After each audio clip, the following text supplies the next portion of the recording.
Olá, sejam todos muito bem-vindos a essa palestra sobre como uma mentalidade inovativa pode mudar a sua carreira. E quando a gente fala de carreira, pessoal, a gente não está falando apenas se você for um profissional aí de uma empresa, um profissional corporativo de uma empresa, mas mudar o jeito que você faz as coisas, porque eventualmente você é um empresário e os ensinamentos que eu vou passar logo mais também podem alterar drasticamente a direção que você está levando aí para os seus negócios. Vou me apresentar rapidinho. Bom, eu me chamo Orlando Almeida, tá? Eu sou engenheiro especializado em algumas tecnologias disruptivas, como a internet das coisas, inteligência artificial e algumas outras. E há muitos anos lido com esse universo de inovação. Já estive em startups, já fundei startups, já vendi startups, né? Fui acelerado aí por um programa de aceleração lá da ACE, né, em São Paulo.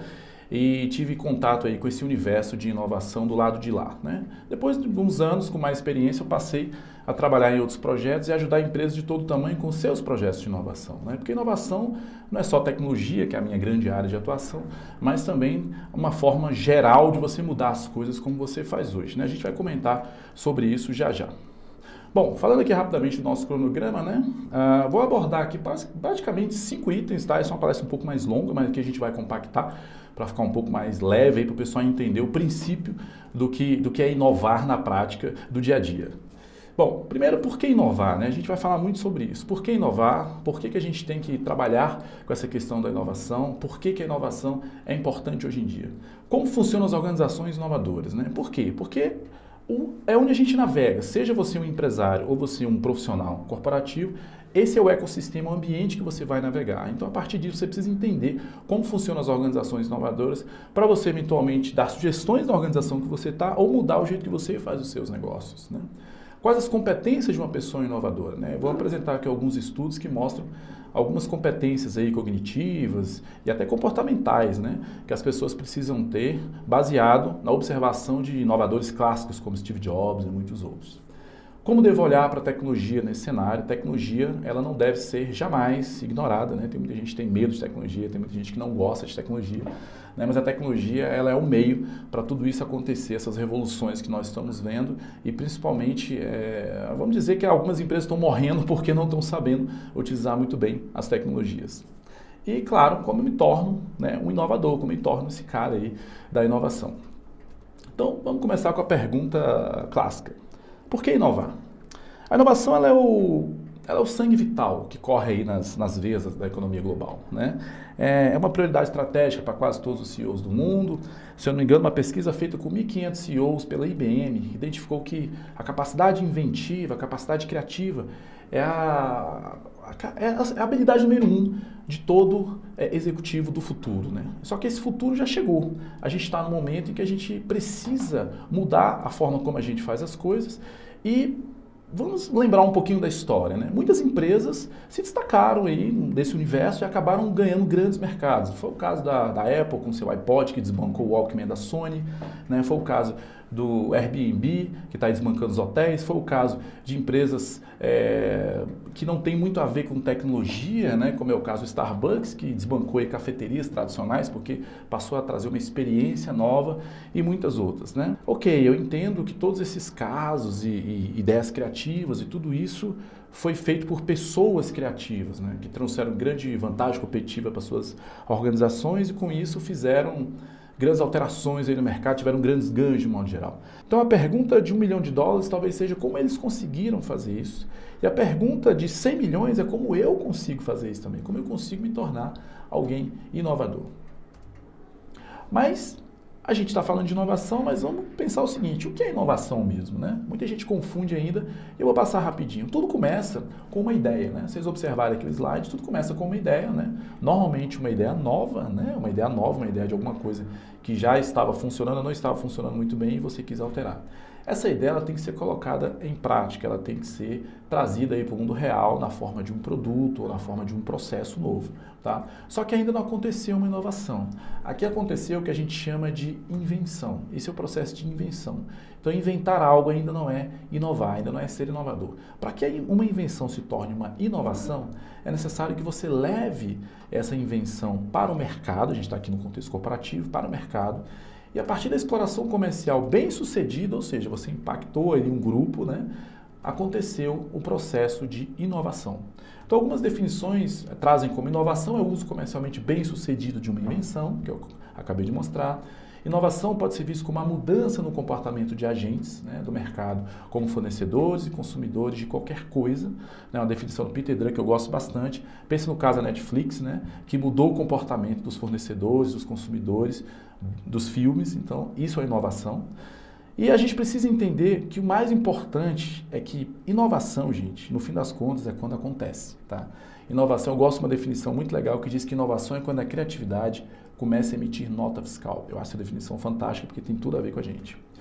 E se você pretende navegar nesse universo, pretende sair aí da caixa, né, e transformar o que está à sua volta, você precisa entender que uma pessoa ligada com isso tem que passar por três cenários que são impossíveis de se evitar. O primeiro deles, tecnologia, como eu já comentei mais tarde. Tecnologia é o meio para tudo hoje em dia. Segundo, é necessário entender sobre as organizações. Como é que as organizações inovadoras funcionam? Como é que as organizações inovadoras trabalham? Como é que elas rejeitam as ideias? Por que elas rejeitam as ideias também? E também sobre pessoas. A gente precisa entender as habilidades comportamentais, cognitivas que as pessoas precisam ter para estar nesse universo. Então vamos começar falando das organizações. Tem uma definição aqui do Barbieri e Álvares, que são dois autores que dizem o seguinte: pessoas inventam enquanto organizações é que inovam. Veja bem, pessoas inventam, organizações inovam. Isso é muito legal, né? Porque apesar da gente lembrar de Steve Jobs e outros inventivos, a gente sempre atribui essas inovações à Apple, né? A Apple que criou os produtos e levou para o mercado. Então vamos lá. Quando a gente fala das organizações inovadoras, a gente precisa entender três questões. Primeiro, uma organização inovadora é feita de pessoas inventivas. Um exemplo clássico está na Amazon, tá? Jeff Bezos, fundador da Amazon, tem uma atitude muito curiosa quando eles vão selecionar uma pessoa nova. Eles trazem sempre essa pessoa para uma entrevista e a pergunta feita é sempre a mesma. O que você já inventou na vida? Né? Muitas pessoas se autodefinem como muito inovadoras e tal, mas o que você já inventou? O que você já criou na sua vida? Não precisa ser um produto, uma revolução como um iPhone. Mas o que você já fez de novo na sua vida? O que você já criou? O que você já inventou? Então, pessoas inventivas são aí a matéria-prima, a primeira matéria-prima para uma organização inovadora. Ambiente de experimentação. Tem muitas empresas que criam os famosos labs, né? O Magazine Luiza tem um caso clássico, né, ele fez uma transformação digital brutal, aí alguns anos atrás, e tudo começou com um lab. O que é um lab? Um lab é um espaço de experimentação controlado, tá? Obviamente isso tem que ser feito com a consonância aí da diretoria, da presidência da empresa, para que você possa fazer pequenos testes controlados e a partir dos sucessos conseguidos com esses testes, você trazer para a organização principal. Então, é fundamental que uma organização inovadora possua um ambiente de experimentação.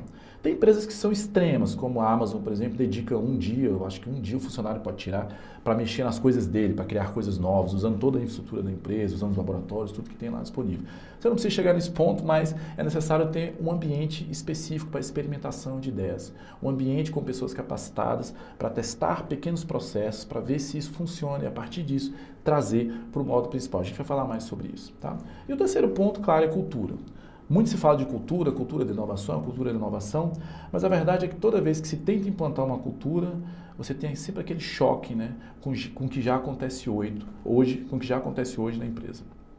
Então vamos lá. Bom, vamos falar um pouco de cultura. Vamos colocar dois eixos aqui que eu gosto de falar quando a gente pontua a questão da cultura. Primeiro é a história do controle, né? E segundo é a história da interação.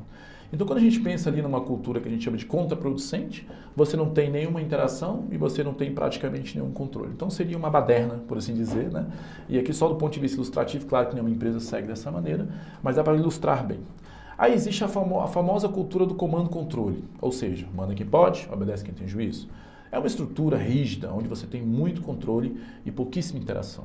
Então ali os limites são muito bem definidos, a coisa é muito bem travada e é difícil você pensar no ambiente de inovação numa situação dessas, né? E todo mundo, claro, quer ir lá para a cultura de inovação. Só que qual é o problema da cultura de inovação? A cultura de inovação ela tem bastante interação, né? Só que ela tem muito pouco controle. E ali, uma característica importante é que a relação entre receita e despesa não necessariamente ela é maior que zero. Então, receita menos despesa pode ser, inclusive, um valor negativo. Então, a área de inovação, é uma área problemática na maioria das empresas porque ela não consegue entender essa conta. Como assim receita menos despesa não é maior que zero? E aí a gente vai para as organizações inovadoras que fazem o quê? Tem uma cultura de performance. A cultura de performance é uma cultura onde a gente tem bastante controle, mas também tem bastante interação. É o suprassumo da gestão moderna. E aí o que as organizações inovadoras estão fazendo, é um caso Magazine Luiza fez exatamente isso, é o quê? A cultura de performance fomenta a cultura de inovação, que por conseguinte fomenta a cultura de performance, melhorando seus processos, uma coisa que vai se realimentando até chegar no mercado e a gente ter acesso a tudo isso. E aí a pergunta que fica muito clara, né? Como implementa uma cultura de performance? Como implementar uma cultura de performance? Bom, um estudo interessantíssimo, um professor chamado Patrick Hollingworth fez, ele colocou num livro chamado Light and Fast Organization. Ali ele faz, o professor Hollingworth ele é um alpinista e tal, né, além de outras coisas que ele faz, e ele conseguiu fazer uma metáfora, construir uma metáfora muito interessante em relação à cultura organizacional e o alpinismo. E ele nos trouxe alguns insights que eu gostaria de compartilhar aqui com vocês. Bom, primeiro, o que ele chama de Expedition Style, ou seja, o estilo expedição. Veja bem, quando você vai escalar o Everest, se você não for um alpinista mega experiente, né, normalmente você vai em expedições. Por quê? Como funcionam as expedições? Se você observar na imagem, é aquele modelo. Existe uma corda, tá? Uma corda que foi colocada antes, ou seja, uma infraestrutura fixa que foi colocada antes. Normalmente escolhe-se um período do ano que não tem tempestades, que a situação é mais controlada, né? E aí você tem 2, 3 alpinistas mais experientes na frente, puxando a galera aqui atrás, né? Então, apesar de você ser um alpinista, né, nesse modelo, você está, na verdade, seguindo, né, um framework, seguindo ali uma estrutura rígida que você não pode sair. E aí, no final, né, da escalada, você vai lá e tira a sua selfie, manda para os amigos, escala o Everest, mas a experiência não foi exatamente essa que você está contando. Então, o modelo de expedição, ele é uma coisa completamente travada. Se a gente observar aqui nesse pequeno vídeo, olha para esse cara aqui de vermelho, aqui passando a cordinha dele. Será que ele está sendo inovador? Será que ele está sendo desbravador nesse momento? Será que ele está sendo um cara que está fazendo algo diferente? Ou ele está só seguindo o modelo? Então esse é o primeiro insight que o professor Hollingworth traz para a gente, e aqui a gente pode pontuar já algumas coisas desse modelo de Expedition Style. Primeira coisa é liderança centralizada. Você vai começar a reconhecer algumas coisas aí nas empresas tradicionais. Liderança centralizada. Você tem lá os caras mais experientes lá na frente, que controlam a informação nos níveis mais baixos da hierarquia, né? E chega para você que de repente está num nível ali de gerência, ou talvez até um pouco mais embaixo, bem menos informação do que você até muitas vezes gostaria. Então existe um controle muito rígido da informação, uma liderança absolutamente centralizada. Segundo ponto é uma infraestrutura rígida, né? Uma coisa que não tem muita flexibilidade para você se mexer, né? Muitas empresas são assim, você sabe disso. Você não consegue mudar absolutamente nada sem passar por muitos processos e muitas vezes ainda ser, né, de certa forma, penalizado, né? Outra coisa, claro, resposta lenta às mudanças, né? Tudo que você vai alterar na empresa, você não consegue fazer de uma maneira rápida, de uma maneira leve, né? Pensa lá na história da expedição. Se por acaso eu tiver que mudar ali a direção daquela corda, vai ser todo um processo de mexer na infraestrutura da empresa, olha só, né, já estou falando da empresa, mexer na infraestrutura lá da expedição, né, dos alpinistas, para que todo mundo possa seguir a corda em outra direção.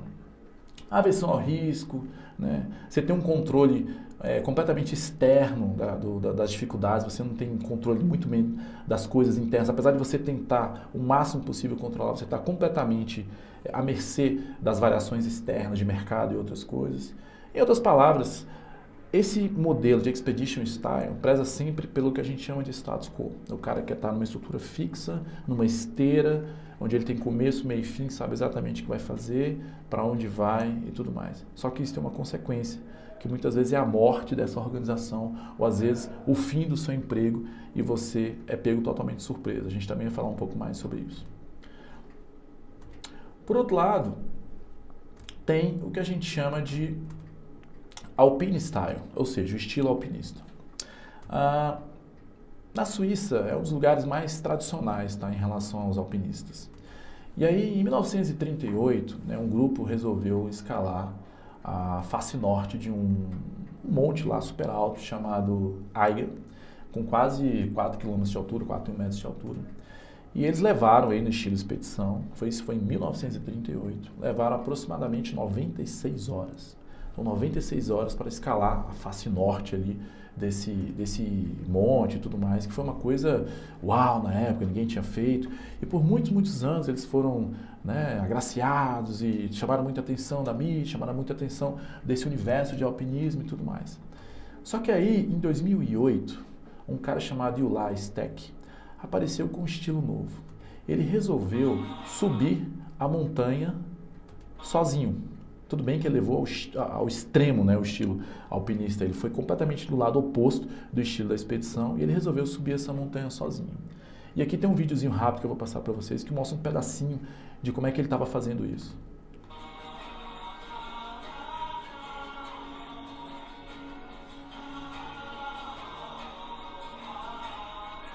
Repara que diferente do pessoal lá lento, lá no, né, na cordinha, ele vai rápido e sempre, rápido e sempre, rápido e sempre.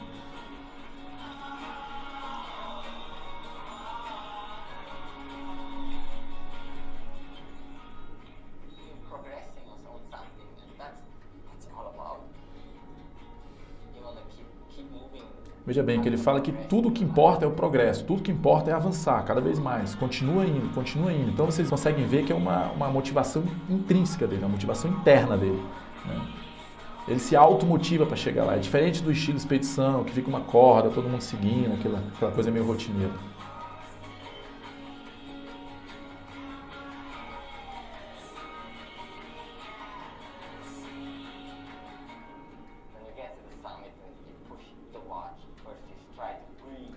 E aí ele finalmente chegou no topo.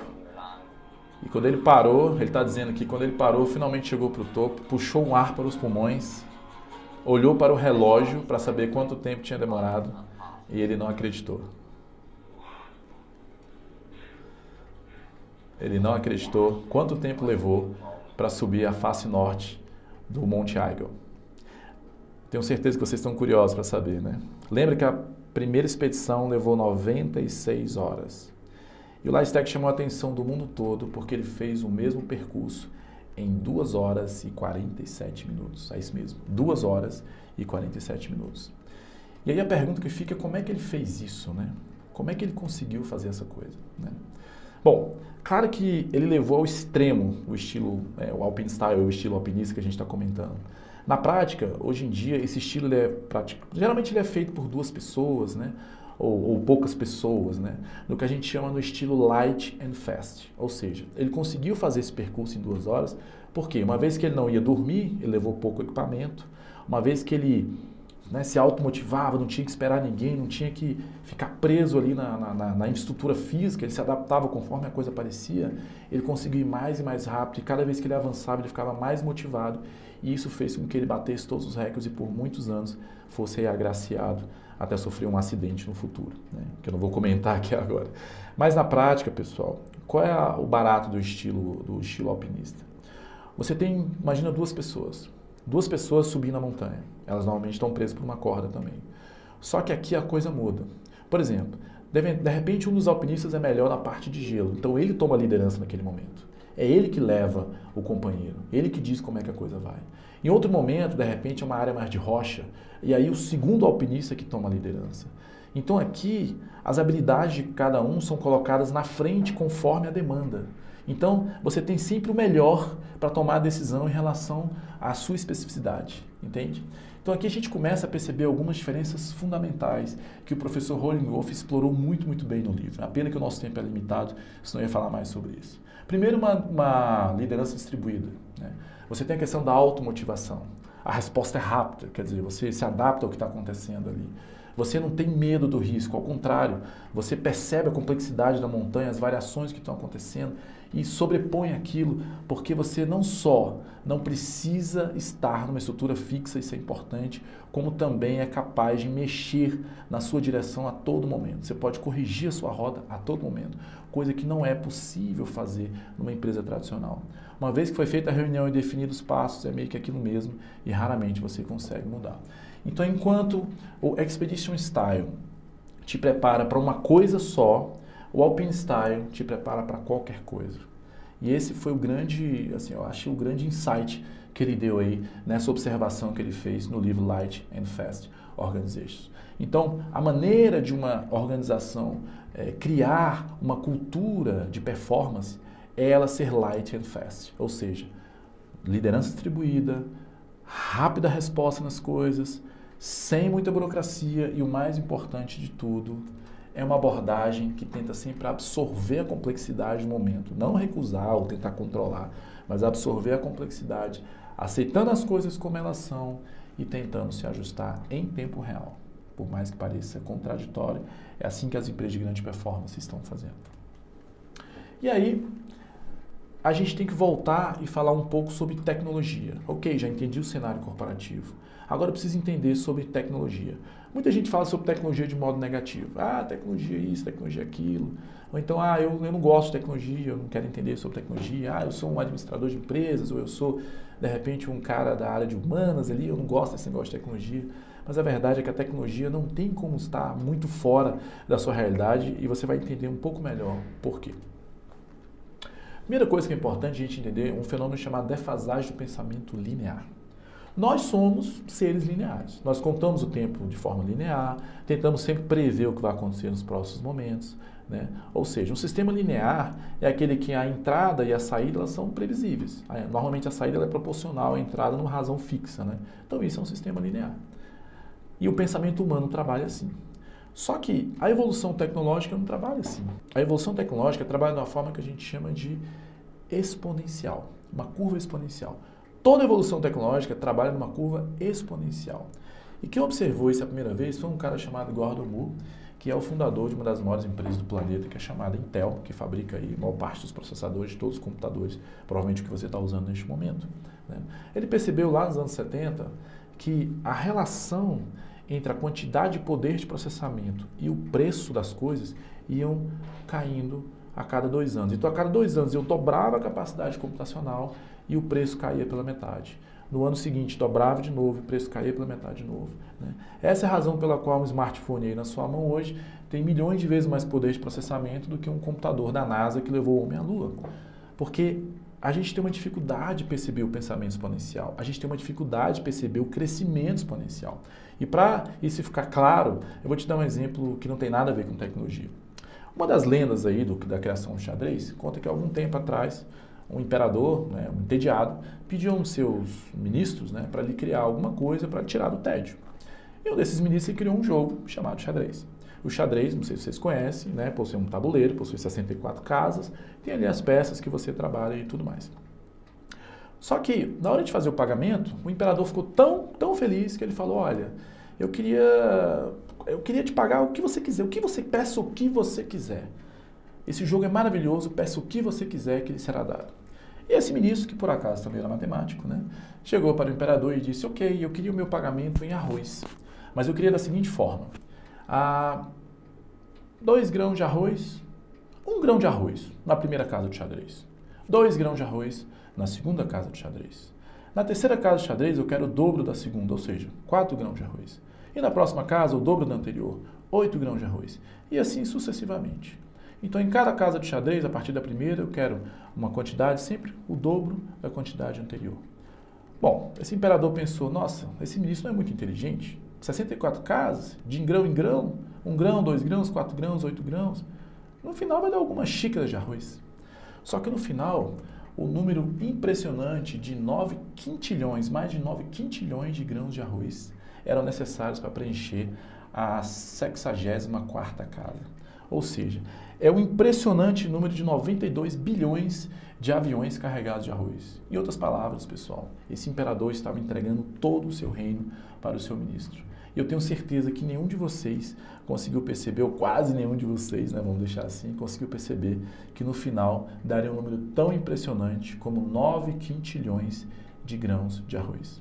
E assim acontece com a evolução tecnológica. Ela começa devagarinho, né? Muitas vezes a gente nem vai percebendo, e de repente isso dá um salto. E é ali que o caos acontece, porque esse salto tem nome. Ele se chama disrupção.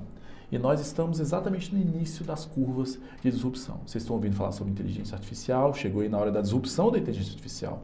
Por anos e anos a inteligência artificial esteve ali, né, debaixo ali dos radares, aquela coisa acontecendo, ninguém prestou muita atenção, e de repente deu esse salto e agora tudo é inteligência artificial, né?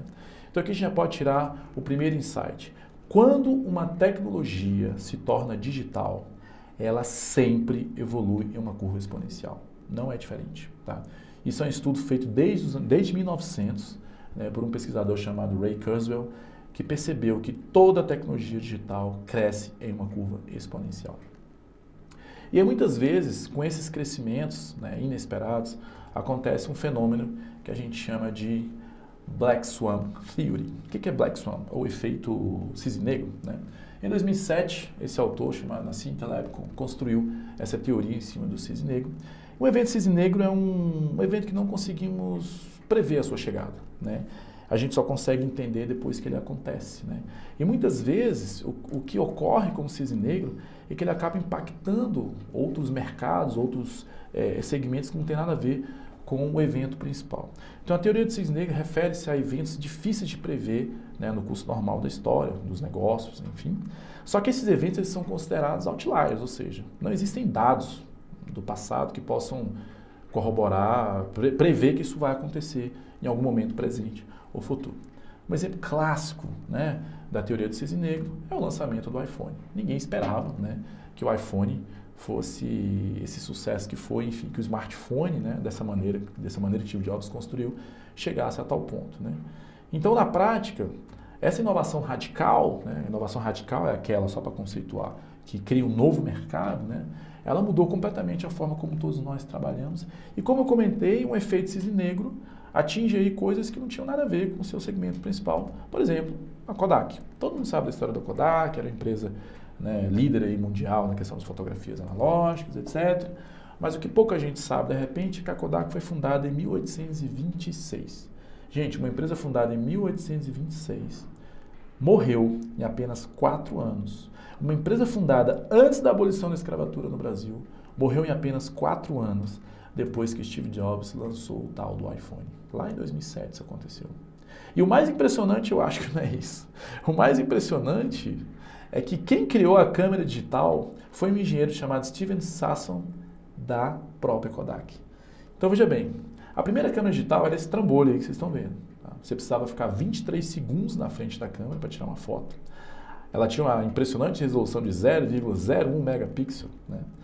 Só que no ano seguinte essa resolução era 0,02. No ano seguinte era 0,04, 0,08. E ano após ano, o criador da câmera digital tentava falar com os executivos da Kodak sobre esse produto, sobre esse mercado, sobre as fotografias digitais. E ano após ano ele era recusado. E aí, de repente, chegou o iPhone e o resto da história você já conhece. Então, voltando à questão do crescimento exponencial, quando a gente olha para a curva, dá para ver claramente que a câmera digital começou num processo de desapontamento, né? Como toda tecnologia disruptiva, ela começa num processo de desapontamento, no que a gente chama aí de decepção. Ela começa ali naquela fase, né, abaixo da nossa percepção, não chama muita atenção e tal. E aí, de repente, o momento iPhone aconteceu e aí o caos, né, veio junto. Hoje uma câmera digital é um módulo de 1 centímetro que custa aí $2, né, e é 1 milhão de vezes melhor do que aquela câmera lá criada pelo engenheiro da Kodak, né? Só que esse crescimento exponencial ele tem algumas fases, né? Tem um pesquisador chamado Peter Diamandis que nomeou essas fases. Ele percebeu que toda tecnologia digital segue algumas fases, né, até alcançar aí a democratização, né, que é o grande barato aí da tecnologia, que é atingir o máximo número de pessoas, gerar retorno e tudo mais, né? Essas fases são muito claras. Depois que você digitaliza, né, com o caso da câmera digital, um exemplo muito clássico, muito claro, a primeira etapa subsequente é a decepção. Cara, isso não vai dar certo. A coisa começa 0,01 megapixel, 23 segundos na frente da câmera para tirar uma foto. Como assim? Ninguém vai querer comprar isso, né? Só que aí, depois de um tempo, acontece a disrupção. Essa tecnologia vai amadurecendo, né? Por quê? Porque já como foi previsto lá pelo Gordon Moore, a tecnologia vai dobrando de capacidade a cada ano e caindo custo a cada ano.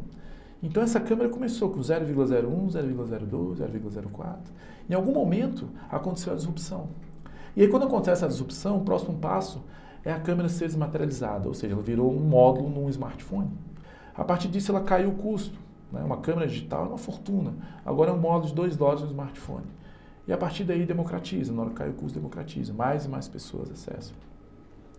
Então, o caso da criação da câmera digital dentro de uma empresa como a Kodak é emblemático, porque eles estavam literalmente com a faca e o queijo na mão e perderam o bonde de jeito. Talvez se a Kodak tivesse percebido que o negócio dela não era fotografias, mas registrar momentos, quem sabe eles não teriam criado o Instagram. E aí eu pedi o pessoal aqui do marketing para fazer uma brincadeira. Eu gostaria de mostrar para vocês. Conheçam o Instaco, a junção da Kodak com o Instagram. E aqui a gente pode perceber um outro insight. Se você encontrar uma indústria que ainda não foi digitalizada e você puder transformá-la em um produto digital, ela entrará em uma curva exponencial e você terá uma big oportunidade. É por isso que o Vale do Silício está doido sempre com a área de saúde, com áreas da indústria e coisas que ainda não estão totalmente digitalizadas. Porque qualquer coisa que você colocar nesse mercado aí, conseguir transformar num produto, ele vai entrar num crescimento exponencial e você vai ter uma big oportunidade. Então, o propósito, pessoal, de toda inovação tecnológica é sempre a democratização, ou seja, atingir o maior número de pessoas possível. E aqui você consegue perceber que a visão que você tem que ter sobre tecnologia é essa. Eu não posso mais ignorar a tecnologia. A tecnologia já está acontecendo em vários lugares, em vários cenários. E o que eu preciso entender é que todas elas, se estiverem no universo digital, estão crescendo em curvas exponenciais. E assim como aconteceu com a inteligência artificial, vão começar a pipocar por aí. Bom, e por último, né, que eu acho que é o mais importante, talvez é o que vocês estivessem esperando até agora, é a gente abordar a questão das pessoas, né? E para isso eu fiz aqui um exercício rápido, né, com um personagem que nós criamos, que é o Jorge. Eu queria apresentar o Jorge para vocês. O Jorge é um cara entre 30 e 40 anos, né? É um cara que se considera um bom profissional, ele trabalha como analista numa empresa de investimentos, né? Um cara que se considera antenado, né? Ele lê as notícias do dia a dia. É um cara que não tem muita preocupação aí com o seu emprego, ele acha que atinge bem as metas e a coisa toda parece estar funcionando na vida dele. Então é aquele cara que literalmente se acha o cara. Cara, assim, estou tranquilo, atinge minhas metas, sou um bom profissional. Em momento algum na cabeça do Jorge vai passar algum tipo de ameaça, algum tipo de problema. Então o Jorge é o típico colaborador corporativo que está ali vivendo o seu momento, ignorando o que está acontecendo no mundo. Esse é o Jorge. Aí um belo dia ele acorda de manhã, lê uma notícia, né? ChatGPT tira empregos, ele blá blá blá, mais do mesmo, né? Como ele fazia toda manhã. Recebe uma ligação para uma reunião de emergência, né? E aí ele só pensa o seguinte: bom, tenho que preparar minhas metas para mostrar, né, para os meus diretores como eu estou indo bem. Só que aí na hora que ele chega na reunião, ele descobre que a reunião não era para falar sobre as metas dele, mas sim sobre a queda nas vendas de forma brutal na companhia que ele trabalhava.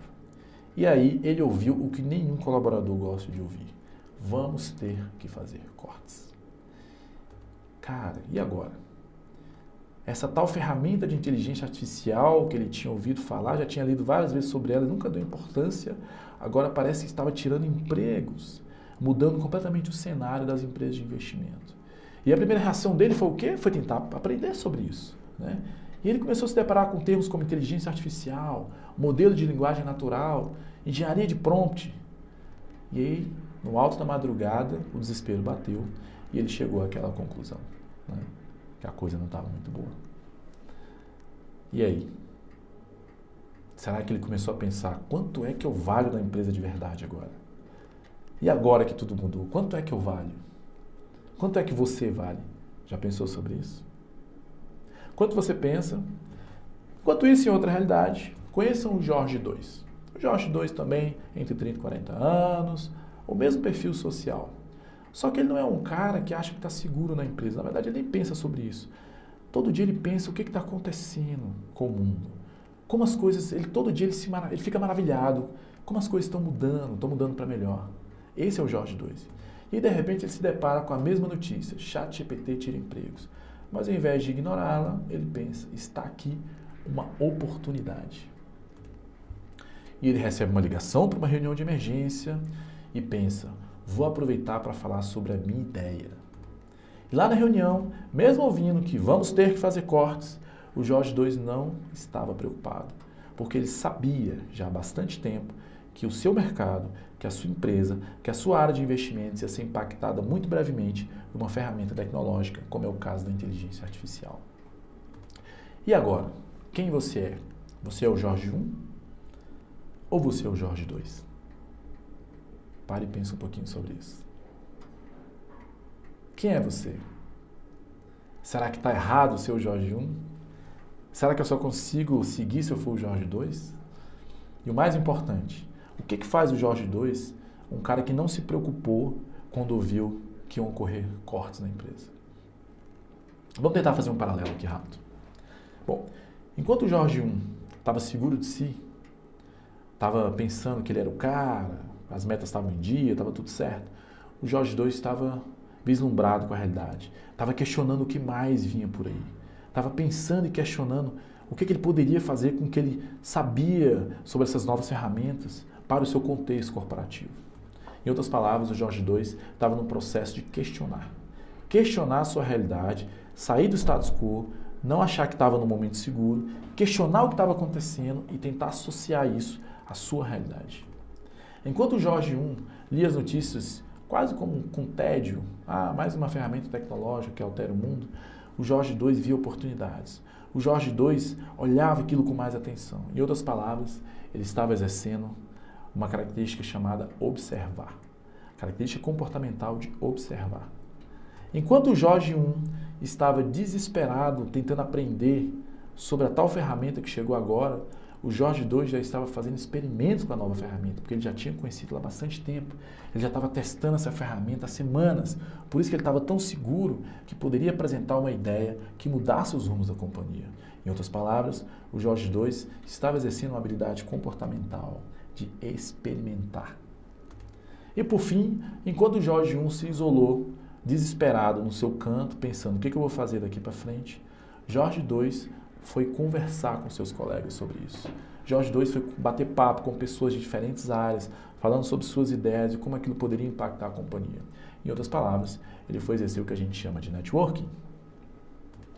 Então percebam o seguinte, se a gente pegar esse combinado, né, coletivamente, essas competências de descoberta, né, competências cognitivas, com competências comportamentais, a gente vai entender aqui por que o Jorge II é diferente.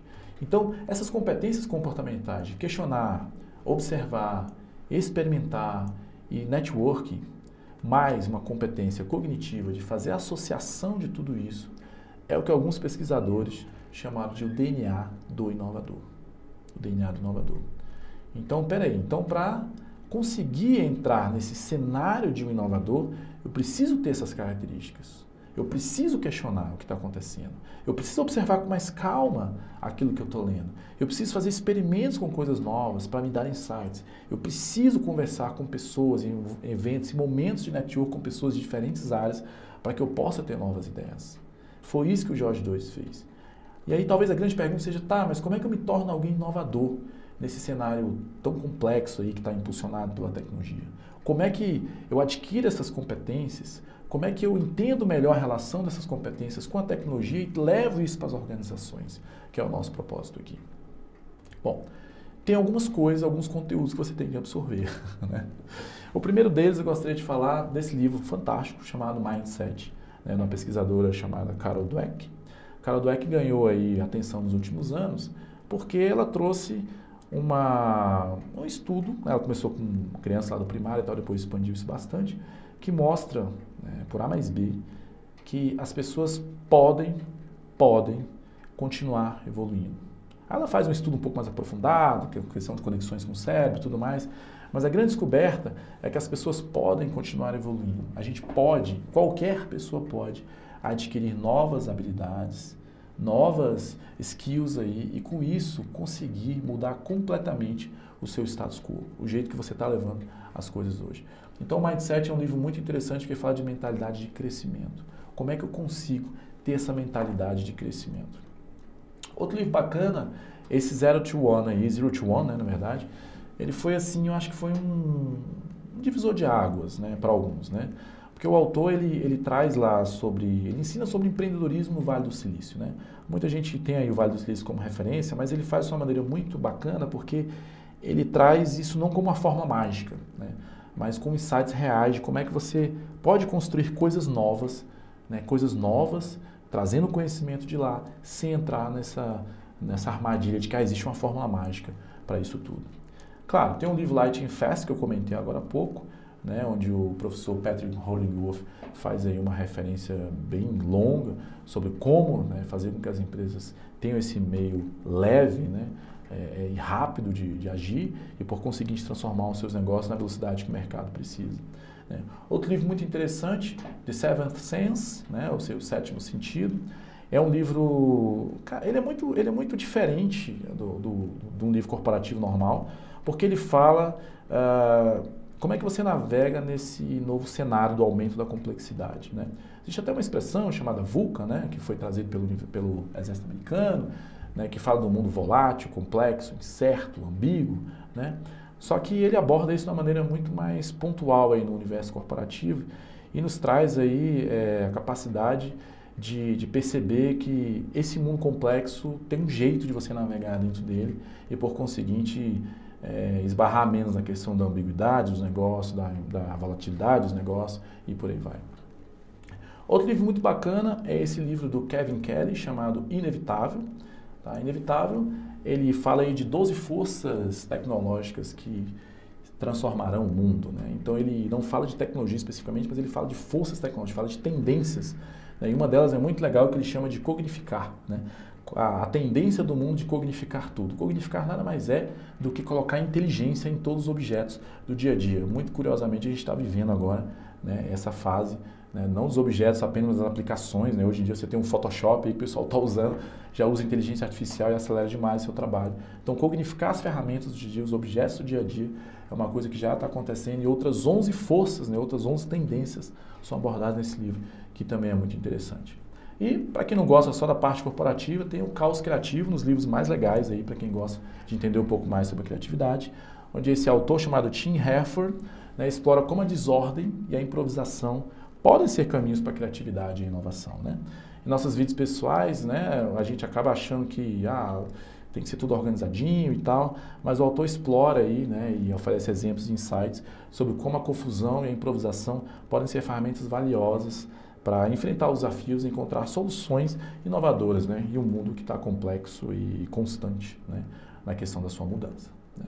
E tem outros livros, DNA do Inovador, Eric Ries com a Startup Enxuta, né, cara, assim, tem muitas coisas legais aqui que vocês levariam alguns meses para ler, mas que são realmente informações mínimas que você precisa para começar a entender, né, como é que você navega melhor nesse universo. E só para encerrar, né, a questão dos livros, esse livro aqui, ele é muito legal, Atravessando o Abismo, porque ele fala da curva da dispersão da informação, a curva da dispersão da inovação, né? Então ele comenta ali sobre o ciclo de vida da inovação, o ciclo de vida da adoção da tecnologia, né? Começa com os inovadores, né? Os early adopters, depois segue para os visionários, aqueles caras que vão adotando ali mesmo que ainda não esteja perfeito, né? Existe um grande abismo, né, entre essa primeira parcela que adota aquela tecnologia e a próxima parcela que é a massa, né, as pessoas que você de fato quer atingir para ter sucesso no seu negócio. Então ele faz esse contraponto aí, mostrando claramente como é que você vence, né, esse abismo, por isso que o nome do livro é Atravessando o Abismo. Eu acho muito bacana você perceber isso também.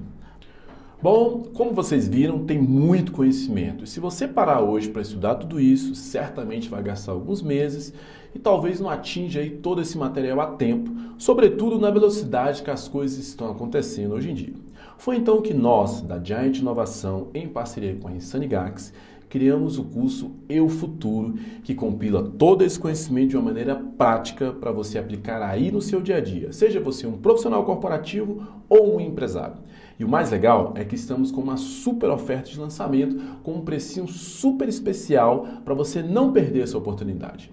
Veja bem, estamos falando de anos de conhecimento compilados aqui de uma maneira prática para você começar a aplicar hoje mesmo na sua carreira ou na sua empresa. E se você acha que vai pagar R$1.000 para ter acesso a esse curso, você está redondamente enganado. Na realidade, você não vai pagar nem a metade disso. Eu acho até que o pessoal errou o preço, porque o curso é o futuro, um manual para você aplicar a mentalidade inovativa na sua carreira, na sua empresa, está com preço de lançamento de apenas R$ 97.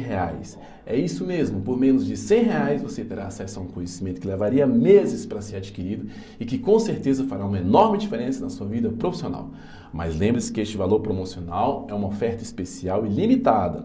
Então não perca essa oportunidade de investir em si mesmo. Inscreva-se agora mesmo no curso Eu Futuro e vem trilhar esse caminho com a gente, porque esse futuro que você ainda está tentando entender já chegou. Bom, acho que eu estourei aqui meu tempo. Mais uma vez eu queria agradecer a presença de todos. Quem quiser entrar em contato, está aqui a minha rede social. Um forte abraço para todo mundo.